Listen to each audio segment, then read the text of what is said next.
requirements of true worship. உண்மையான ஆராதனை அது வந்து என்னன்னா, உண்மையான ஆராதனைக்கு ஒரு 4 ரிக்குவயர்மெண்ட் இருக்கு. 4 விதமான காரியம் நம்மகிட்ட இருந்தா நம்மளால உண்மையா ஆராதிக்க முடியும். முதலாவது வந்து ஹீப்ரூ 10வது அதிகாரம் 22வது வசனம். யாராவது இருக்கிறது குயிக்கா படிங்க.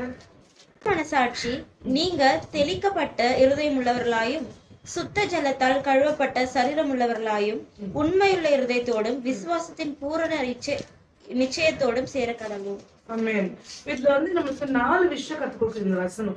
என்ன இருக்குன்னா, முதலாவது உண்மையா, ஹானஸ்டி, உண்மையா இருக்கிறது. ரெண்டாவது வந்து லாயல்டி. லாயல்டினா அசைக்க முடியாத விசுவாசம், ஃபேத்ஃபுல்னஸ், அசைக்க முடியாத ஃபேத்ஃபுல்னஸ். ஓகே, அது வந்து ஃபேத்துக்குன்னா இன்னும் ஒரு ஸ்டெப் மேல. அசைக்க முடியாது, எந்த சூழ்நிலை வந்தாலும் எந்த காரியத்திலும் அசைக்க முடியாது என்ன, அந்த மாதிரியான ஃபேத்ஃபுல்னஸ்.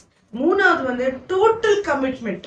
அதாவது இந்த இப்போ நம்ம வந்து வேலைக்கு போறோம், வேலைக்கு போனா கத்தல 9 ஆல்பர்ட் வரலாம், என்னத்தான் ப்ரேயர் இருந்தாலுமே கமிட் ஆயிட்டு இருக்கிறான் அந்த வேலை. அந்த வேலை தான் அந்த டைம் போய் தான் ஆகணும், அதுதான் கமிட்மெண்ட். ஸோ டோட்டல் கமிட்மெண்ட், அங்கே அவன் ஃபெயில் ஆக முடியாது.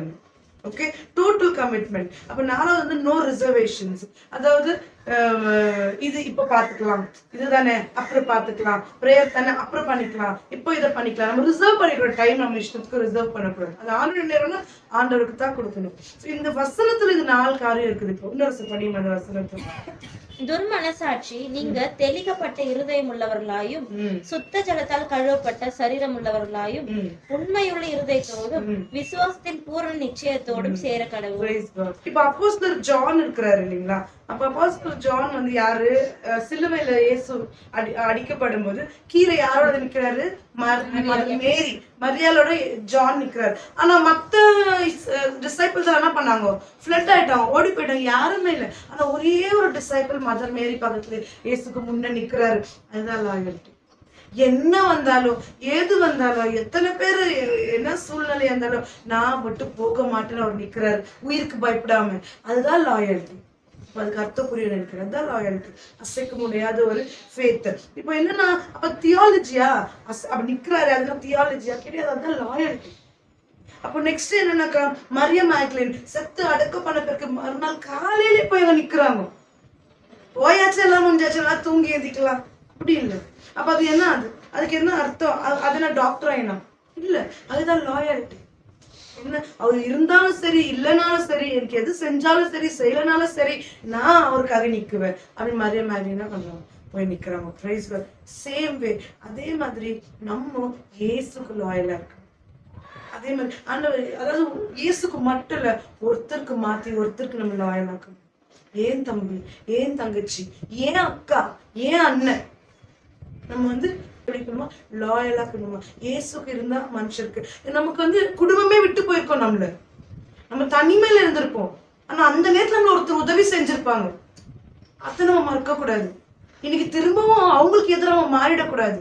அது லாயல்டி கிடையாது, அது இயேசு மாதிரியே கிடையாது. நீ என்னதான் இயேசுக்கு முன்ன இப்ப இந்த அவரோட பிரசனத்துல உட்கார்ந்தாலோ, நீ ஒருத்தருக்கு நல்லது செஞ்சு நீ மறந்துட்டனா, அப்ப நீ எங்க லாயல்ட்டி ஆக? இயேசுக்கு எப்படி இருக்க முடியும்? டைரக்டா இருக்க முடியுமா? மனுஷன் இவனுக்கு லாயலா இருந்தாதான் அங்க இருக்கிறேன்னு அர்த்தம். கண்ணுல பாக்குற மனுஷனுக்கு உண்மையா இருக்காம, கண்ணுல பாக்குற மனுஷன் நன்றியோட இல்லாம இருந்தா இயேசுக்கு எப்படி நன்றியா இருக்க முடியும்? கண்ணுக்கு தெரியாத இயேசு எப்படி இருக்க முடியும் இல்லையா? அப்போ சங்கீதம் 51வது வசனம் 6-10 நீங்க வீட்டுல கூட படிச்சு பார்க்கலாம். நான் இது வந்து தாவீது ராஜா இந்த வசனத்துல அவர் வந்து அவரையே டிஸ்கவர் பண்றாரு.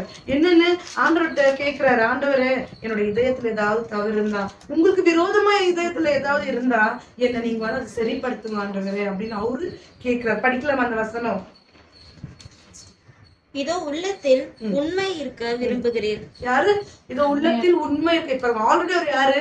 ரிலிஜியஸ் பர்சன் தான், பயபக்தியா இருக்கிறார், தெய்வ மனுஷனா தான் இருக்கிறார். ஆனாலும் அவர் என்ன பண்றாரு? ஆராய சொல்றார், தேவன் ஆராய சொல்றார். என் உள்ளத்துல உண்மையா இருக்கிறன்னு ஆண்டவரே. படிமா. அந்த கரணத்தில் ஞானத்தை எனக்கு தெரியப்படுத்துவீர். நான் உண்மையா இருக்கணும், ஞானம் கொடுங்க ஆண்டவரே. உங்களுக்கு எதிராக நான் போயிடக்கூடாது, அதுக்கு விஸ்டம் கொடுங்க. அப்ப நம்ம என்ன பண்ண, ஒரு டைமும் ஆண்டவருக்கு எதிராக போயிடக்கூடாது. ஆண்டவரே உங்களுக்கு எதிராக நான் போயிடக்கூடாது, என் இதயத்தை நீங்க வந்து ஆராய்ஞ்சு பாருங்க. ஏதாவது உங்களுக்கு எளிமையா, அதாவது உங்களுக்கு விரோதமா இருந்துச்சுன்னா இதை நீக்குங்க, என்கிட்ட ஞானம் கொடுங்க தெரிஞ்சுக்கிறதுக்குன்னு கேட்கிறாரு தாவீது ராஜா. படிமா. நீர் என்னை ஈசோப்பினால் சுத்திகரியும், அப்பொழுது நான் சுத்தமாவேன். என்னை கழுவி அருளும், அப்பொழுது நான் உறைந்த மழையிலும் வெண்மையாவேன். நான் சந்தோஷமும் மகிழ்ச்சியும் கேட்கும்படி செய்யும், அப்பொழுது நீர் நொறுக்கின எலும்புகள் களி கூறும். என் பாவங்களை பாராதபடிக்கு நீர் உமது முகத்தை மறைத்து என் அக்கிரமங்களை எல்லாம் நீக்கி அருளும். தேவனே, சுத்த இருதயத்தை என்னிலே சிருஷ்டியும், நிலைவரமான ஆவியை என் உள்ளத்திலே புதுப்பியும். சுத்தமான இருதயத்தை எனக்குள்ள சிருஷ்டியும். சுத்தமான இது ரொம்ப முக்கியம். இயேசுக்கு க்ளோஸா இருக்கணும்னா உண்மையான வர்ஷிப் அதுதான். உண்மையான வர்ஷிப் அப்பதான் பண்ண முடியும். சுத்த இருதயம் இருந்தாதான் வர்ஷிப் பண்ண முடியும். அந்த எந்த விக்கெடான காரியம் இருந்தாலும் ஆண்டவரே எனக்குள்ள என்னை நீங்க லீட் பண்ணுங்கன்னு சங்கீதம் 139 24 வசனத்துல இருக்குது. So remember that you are not going to confess anything to God that he does not know. ஞாபகம் வைத்துக் கொள்ளணும். என்னன்னா தேவனுக்கு தெரியாத எந்த காரியமும் நம்ம வாயில கன்ஃபெஸ் பண்ணக்கூடாது. தேவனுக்கு எதுவுமே தெரியாதா? அப்ப ஏன் இந்த வார்த்தை அப்படி இருக்குது? ரிமெம்பர், அதாவது தேவனுக்கு தெரியாத வார்த்தை உங்க வாயிலிருந்து புறப்படாத இருக்கட்டும். Do not declare any word that God does not know. என்ன அர்த்தம் சொல்லுங்க பார்க்கலாம். தேவன் நமக்கு ஒருத்தருக்கு ஒரு சித்தம் வச்சிருக்கிறாரு. அந்த சித்தத்துக்கு வெளியே நம்ம எது செஞ்சாலும் அவருக்கு தெரியாது. ஏன்னா அது ஒரு பிளான்ல இல்ல. நீ இதே ஒப்பு கொடுக்குறாங்க. எனக்குள்ள எது நான் உங்களுக்கு பிடிக்காத காரியம் இருந்தனாக்கா நீங்க என்ன டீல் பண்ணுங்க. என் இதயத்தை நீங்க டீல் பண்ணுங்க. என்ன பண்ணணுமா? அவருக்கு ஒப்பு கொடுக்கணும். அப்பதான் அவரோட பிளான் பண்ணி நம்ம நடக்கும். அப்படின்னு முதலாவது உண்மையான இதயம். ரெண்டாவது ஃபுல்னஸ் ஆஃப் ஃபெய்த், விசுவாசத்தின் முழுமையான விசுவாசம். விசுவாசனாலே விசுவாசம், அது முழுமையான விசுவாசம். ஏன்னா விசுவாசம் வேவர் ஆக முடியும், மேல கீழே போய் வர முடியும். சோ முழுமையான விசுவாசம். சங்கீதம் 119 128 வசனம் படிக்கணும். தேவன் எது சொன்னாலுமே அது என்ன கரெக்டான ஒரு காரியம். ஆமாவா இல்லையா?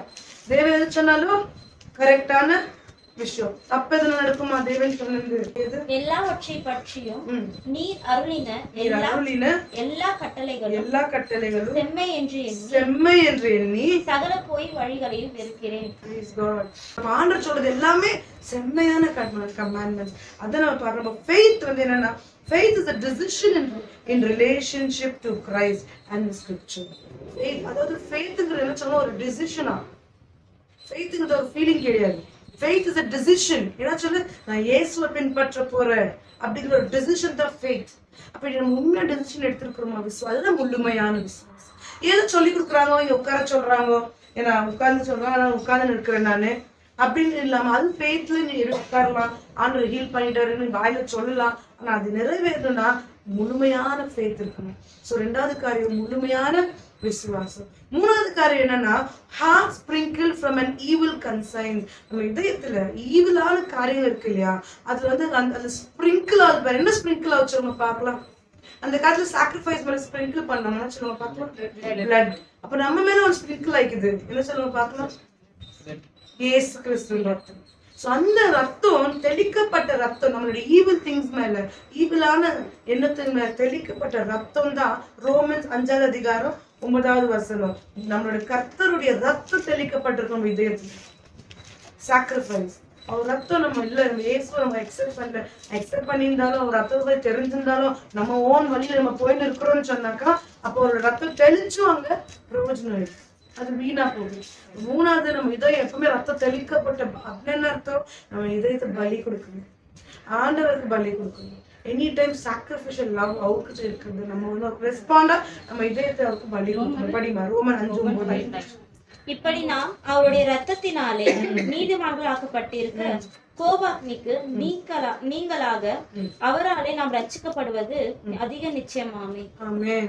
சோ ரட்சிப்பு ரொம்ப நமக்கு முக்கியம். அவரோட ரத்தத்தை நம்ம ஒத்துக்கணும். இயேசுதான் என்னோட ரட்சகர் நம்ம ஒத்துக்கணும். ரத்தத்தை நம்ம அக்செப்ட் பண்றோமோ அப்பவே நம்ம என்ன பண்றோம், வர்ஷிப் கிட்ட போய் வர்ஷிப் அந்த மாதிரி ஒரு என்டர் ஆகிறது நமக்கு சாத்தியம் இருக்கு. இன்னைக்கு என்னதான் பிரேஸ் அண்ட் வர்ஷிப் பண்ணாலும் இன்னைக்கு ஒரு மனுஷன் என்னால மறக்க முடியல, மன்னிக்க முடியல. எனக்கு இவங்க இப்படி பண்ணிட்டாங்களே, எனக்கு இவங்க அப்படி பண்ணிட்டாங்களே, அதனால நான் அங்க போக மாட்டேன், நான் இங்க போக மாட்டேன், அந்த மாதிரி எல்லாம் நான் இன்னைக்கு இருந்தேன்னா உண்மையா நான் இயேசுக்குள்ளவே இல்லை. நான் என்னதான் இயேசுவின் தேவன்னு சொன்னாலும் நான் பகன்னு ஒண்ணு எடுத்துன்னு வந்தேன்னா அப்ப என்னன்னா மூணாவது உண்மையா வர்ஷிப்னா அவர் ரத்தம் தெளிக்கப்பட்ட இந்த இதயம் நம்ம தேவனுக்கு ஒப்பு கொடுக்கணும். உண்மையாவே பாவ மன்னிப்பு நிச்சயத்தோட நம்ம இருக்கணும். அப்படி இருக்கிறோமா? இன்னைக்கு கண்ணில் பாக்குற மனுஷனால மன்னிக்க முடியல, கண்ணில் பாக்குற மனுஷன் என்னால லாயலா உண்மையா முழு இதயத்துல உண்மையான இதயத்துல முழு ஃபேத்ஃபுல்லா இருக்க முடியலன்னா கண்ணுக்கு தெரியாத தேவன்கிட்ட எப்படி நம்மளால இருக்க முடியும்? நாலாவது body is washed with the pure water. நம்மளுடைய சரீரம், கடைசி பாயிண்ட், நம்மளுடைய சரீரம் சுத்தமான தண்ணீரால் கழுவப்பட்டிருக்கு. நாலாவது சுத்தமான தண்ணீரினால் நம்முடைய சரீரம் கழுவப்பட்டிருக்கா சிந்திக்கணும். இப்படி 10வது அதிகாரம் 22வது வசனம் கடைசி அந்த வசனத்தை படிச்சு Thank you, Jesus. 10வது அதிகாரம் 22வது வசனம்.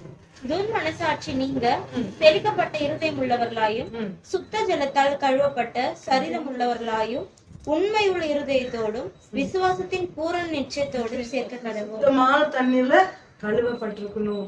தண்ணீர் வேற ஒண்ணு இல்ல, கர்த்தருடைய வார்த்தை. ஓகே, அப்ப என்னன்னா உங்களுக்கு நமக்கு எல்லாம் தெரியுமா என்னன்னா நம்மளுடைய பாடியோட கண்டிஷன் வந்து கடவுள் கிட்ட போறதுக்கான இம்பாக்ட் கொடுக்குது. நம்ம சரீரம் என்ன மாதிரி கண்டிஷன் இருக்குதோ அதுதான் கர்த்தர்கிட்ட க்ளோஸா போக முடியும். இன்னைக்கு என் சரீரம் உண்மையா தேவனுக்கு இருக்கா? இன்னைக்கு என் சரீரம் உண்மையா சுத்தமா அந்த தண்ணீர்ல தேவனுடைய வார்த்தையில கழுவப்பட்டிருக்கா? ஒரு வசனம் இருக்குது என்னன்னா, நம்ம பாக்குற சாரா கூட என்ன நம்ம நைட் விஜன்ல பாக்குறோம். சாரா வந்து வார்த்தை என்ன பண்றாங்க, கரெக்டா தீர்ப்பிடுறதுனால வார்த்தை நம்மள என்ன பண்ற வசனம் இருக்குது, நம்ம கரெக்டா வார்த்தையை ஜட்ஜ் பண்ணணுமா? அப்படி இல்லைன்னா அந்த வார்த்தை நம்மள ஜட்ஜ் பண்ணணும். பிதா என்ன சொல்றாருன்னா, தன் குமாரன் வந்து உங்களுக்கு தீர்ப்பிடுவாரு அப்படின்னு. ஆனா குமாரன் இயேசு கிறிஸ்து என்ன சொல்றாருன்னா, வார்த்தை உன்னை தீர்ப்பிடும். அப்படி நான் பிதா சொன்னது பொய்யா? இல்ல. அப்ப இயேசு சொன்னது பொய்யா? இல்ல. ஏன்னா பிதா வந்து குமாரன் வந்து தீர்ப்பிடாது. குமாரன் யாரு? அவர் தான் வார்த்தை. சோ வார்த்தை தான் உங்க தீர்ப்பிடும். அப்ப நீ வார்த்தையில கரெக்டா தீர்ப்பிடல. நான் இப்ப ஆண்டவர் சொல்றாரு, நீ வந்து உண்மையா உத்தமமா பெற்றோருக்கு உண்மையா இரு அப்படின்றாங்க. அப்ப நீ உண்மையா இல்லைன்னா அந்த வார்த்தை நீ கரெக்டா ஜட்ஜ் பண்ணலன்னு அர்த்தம். புரிஞ்சா? இப்ப அதுக்கு அர்த்தம் கரெக்டா ஜட்ஜ் பண்ணல. ஆண்டவர் சொல்றாரு, எல்லாரும் மன்னிங்கோ, எனிமி யாரும் அவங்க வீட்டுக்கு தான் கால் மிதிக்கணும்ன்றாரு. கூட பிறந்தவங்களை வந்து விரோதமா பார்க்காதீங்கன்றாரு. இப்ப நீ அதன்படி நடக்கலன்னா அப்ப நீ தீர்ப்பிடல, வார்த்தையை கரெக்டா ஜட்ஜ் பண்ணல. அப்ப என்ன நடக்கும்னா அந்த வார்த்தையை உங்களை தீர்ப்பிடும். இப்ப கடைசி காலத்துல தேவன் வந்து தீர்ப்பிட போறது வார்த்தையை உங்களுக்கு தீர்ப்பிடும். நீங்க கரெக்டா ஜட்ஜ் பண்ணிட்டீங்கன்னா, வார்த்தைய கரெக்டா தீர்ப்பிட்டீங்கன்னா, ஆண்டவர் மன்னிக்க சொல்றாரு, நான் மன்னிச்சிடுறேன். ஆண்டவர் என்ன ஆசீர்வாதமா இருக்கிற, நான் ஆசீர்வாதமா இருக்கிற, எனக்கு கஷ்டமே இல்லை. ஆண்டவர் என்ன வந்து ஹெல்தின்றாரு, அதனால எனக்கு எந்த நோவும் இல்லை அப்படின்னு நான் கரெக்டா தீர்ப்பிட்டேன்னா எனக்கு என்ன இல்லை, ஜட்ஜ்மெண்ட் இல்லை, தீர்ப்பு இல்லை. இதை நம்ம புரிஞ்சுக்கணும். அதுதான் நம்ம சரீரம் இதனாலதான் இம்பாக்ட் ஆகுது, என்னன்னு எஃபெக்ட் ஆகுது. எப்படின்னா வர்ஷிப் பண்றதுக்கு ஆண்டவர் கூட ஆக்சஸ் வேணும். இப்ப வந்து நம்ம ஆபீஸ்ல போறதுக்கு கார்டு இருக்கு இல்லைங்களா, அதை பிரஸ் இது காமிச்சாதான், பயோமெட்ரிக் காமிச்சாதான், அந்த ஃபிங்கர் பிரிண்ட் வச்சாதான். இப்ப நம்ம இதுக்கு ரேஷனுக்கு போறோம், அங்க என்ன பண்றீங்க, ஃபிங்கர் பிரிண்ட் வைக்கிறோம். அது வச்சாதான் நமக்கு என்ன ஆகுது, ஆக்சஸ் ஆகுது. அரிசி கிடைக்கும், அப்படிதான், இல்லைன்னா கிடைக்காது இல்லைங்களா. ஒரு வருஷம் போய் பிரிண்ட் வைக்கிறோம், ஆபீஸ் போனா பயோமெட்ரிக், அப்படின்னா அப்பதான் ஆக்சஸ் உள்ளோம். அப்போ ஆண்டுக்கு இந்த மாதிரி ஆக்சஸ், நான் போய் நிக்கணும், ரைட் ஸ்டாண்டிங் சொன்னாலும் இல்லையா. அப்போ ரைட் ஸ்டாண்ட் அப்போ ஆண்டு ஆக்சஸ் இருந்தா உன் சரீரம் எப்படி கண்டிஷன்ல இருக்குதுங்கிறது தான். உன் சரீரம் என்ன கண்டிஷன்ல இருக்குது, உண்மையா நீ எல்லாரையும் மன்னிச்சிருக்கிறியா, உண்மையா கர்த்தரோட வார்த்தைக்குள்ள இருக்கிறியா, அதன்படி நடக்கிறீங்களா, உண்மையா வர்ஷிப் பண்றீங்களா, எவ்வளவு மணி நேரம் ஜாலி என்டர்டைன்மெண்ட்ல இருக்கிற, எவ்வளவு நேரம் ஆண்டவர் பாதத்துல இருக்கிற. இதுதான், இந்த கண்டிஷன் தான் அவர் கிட்ட போறதுக்கான ஆக்சஸ். இன்னைக்கு உங்களுக்கு கண்டிஷன் எப்படி இருக்கு? உண்மையா எல்லாரையும் மன்னிச்சிருக்கிறீங்களா? உண்மையா ஒருத்தர் இன்வைட் பண்ண அங்க போயிருக்கிறீங்களா? இல்ல நான் அங்க போக மாட்டேன் இப்படி பண்ணிட்டாங்கன்னு, இல்ல உண்மையா வந்து கர்த்தருடைய வசனத்துல இரவு பகலும் தியானிச்சுன்னு இருக்கிறேன்னா, எனக்கு அங்க ஆக்சஸ் வேணும்னா, வேண்டாம்னா உங்க நம்ம இஷ்டம் எப்படின்னா இருந்துக்கு. அங்க ஆக்சஸ் வேணும்னா என் சரீரம் சுத்தமா இருக்கா, என்னோட தாட்ஸ் கரப்ஷன் இல்லாம இருக்கா, பியூரா இருக்கா, தாட்ஸ் தான் மெயின். நம்ம என்ன செய்யணும், அந்த தாட்ஸ் ஓவர் கம் பண்ண முடியுமா முடியாதா? வார்த்தையினால முடியும். அதுதான் சொல்றாரு ஆண்டவர், சுத்த தண்ணீரால உங்களை அதாவது சுத்திகரிக்கும். அப்ப சுத்தமான தண்ணீர் எது அண்டர்ஸ்டாண்ட் பண்ணிக்கணும். இதுதான் விஸ்டம் ஆண்டவர் வெளிப்பாடு. சுத்தமா இருக்குதுன்னா ஒரே ஒரு காரியத்தை என்ன சொல்லுங்க பார்க்கலாம், ஒரு வார்த்தை. அப்ப அந்த வார்த்தையில கழுவப்படணும். அப்ப கழுவப்படும் போது தான் இந்த பாடி சரீரம் வந்து உண்மையா ஆண்டவர்கிட்ட போறதுக்கு ஆக்சஸ் கிடைக்கும். அந்த கண்டிஷன் நம்மளது மாறும். அப்ப எப்படி பியூர் பண்ணணும், நம்மள எப்படி சுத்திகரிக்கணும்? 1 யோவான் 3:3 படிக்கணும் கடைசியா. அவர் மேல் இப்படிப்பட்ட நம்பிக்கை வைத்திருக்கிறவரேனும் அவர் சுத்தம் உள்ளவராய் இருக்கிறது போல தன்னையும் சுத்திகரித்துக் கொள்கிறேன். யார் சுத்தமா இருக்கிறாரோ அப்ப நம்ம என்ன பண்ணுவோம், தன்னையும் சுத்திகரிக்கணும். எதுல சுத்திகரிக்கணும்? அவர் மேல் இப்படிப்பட்ட நம்பிக்கை வைத்திருக்கிறவனேனும். எப்படிப்பட்ட நம்பிக்கை? அசைக்க முடியாத நம்பிக்கை. எப்படி வரும்?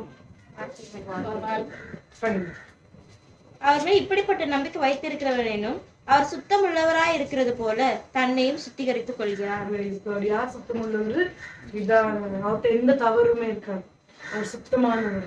அவர் நம்ம யார் மாதிரி நம்ம படிச்ச லாஸ்ட் நமக்குள்ள யார் இருக்கிறாரு? ஆண்டவர் 10 கட்டளை கொடுக்குறாரு. மோசஸ்க்கு மேல கூப்பிட்டு 10 கட்டளை. இப்ப அந்த 10 கட்டளை முதலாவது கட்டளை என்ன சொல்லுங்க பார்க்கலாம். ஒரே தேவன், அவரை தவிர வேற தேவன் இல்ல. அவர் கீழே வந்து இறங்கின உடனே அவர் பாக்குற விஷயம் என்ன சொல்லுங்க, முதலாவது கட்டளையை ஒடிச்ச ஒரு விஷயம். அப்ப அவர் என்ன பண்றாரு, வந்து என்ன பண்றாரு, ஒடிச்சிடுறாரு. அப்ப ஒடிச்ச உடனே திருப்பியும் கூப்பிடுறாரு. கூப்பிட்டு அவர் விரலாலே என்ன பண்றாரு, 10 கட்டளைய எழுதுறாரு. ஆனா இந்த என்ன பண்ணிட்டாருன்னா, என்ன சொல்லிட்டாருன்னா, நீ காமிச்ச ஆனா ஃபர்ஸ்ட்லயே அவங்க ஃபெயில் ஆயிட்டாங்க. அதனால அவங்களால கட்டளைய வைக்க முடியாது. அதனால நீ காமிக்க உனக்கு தேவையில்லை. நீ என்ன பண்ணி இந்த டேப்லெட் 10 கட்டளைய போயிட்டு உடன்படிக்கை பெட்டிக்குள்ள வச்சிடுன்றாரு. சொல்றாரா? உடன்படிக்கை பெட்டிக்குள்ள வச்சிரு அப்படின்னு. ஏன் சொல்லுங்க பாக்கலாம். ஏன் அப்ப அவங்க அப்போ உடன்படி பெட்டியில வச்சுட்டாக்க அவங்க ஃபாலோ பண்ண முடியுமா? அப்ப என்ன அர்த்தம்? அதாவது உடன்படிக்கை பெட்டிங்கிறது யாரு? இயேசு கிறிஸ்து. Okay, the ark is none other but Jesus.